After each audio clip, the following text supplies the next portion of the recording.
Millet dosa కోసం 1 cup సజ్జలు జొన్నలు,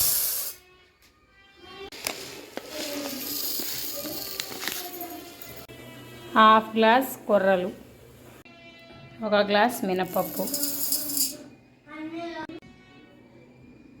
1 స్పూను మెంతులు, 2 గ్లాసుల రా రైస్.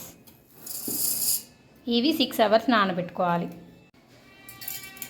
ఒక 6 అవర్స్ నానబెట్టుకొని రుబ్బుకోవాలి. 6 అవర్స్ తర్వాత ఒక 4-5 టైమ్స్ కడుక్కొని ఇప్పుడు మిక్సీకి రుబ్బుకోవాలి.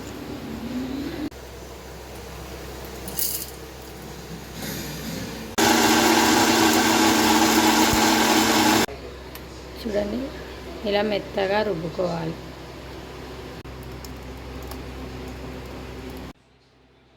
ఒక 2 స్పూన్ల సాల్ట్ వేసుకొని బాగా కలుపుకొని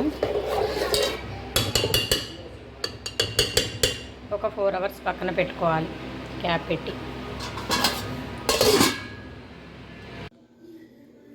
మిల్లెట్స్ కాబట్టి కలర్ చేంజ్ వచ్చింది. పిండి చూడండి ఎంత బాగా ఉబ్బిందో. ఇప్పుడు దోశ వేసుకుందాం.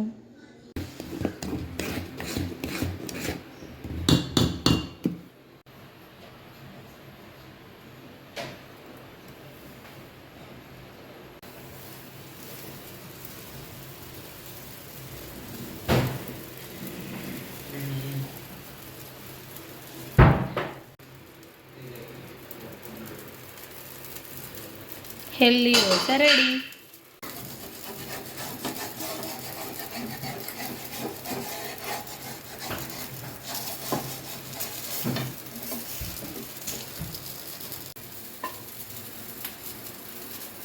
పర్ఫెక్ట్ వేడి వేడి దోశ.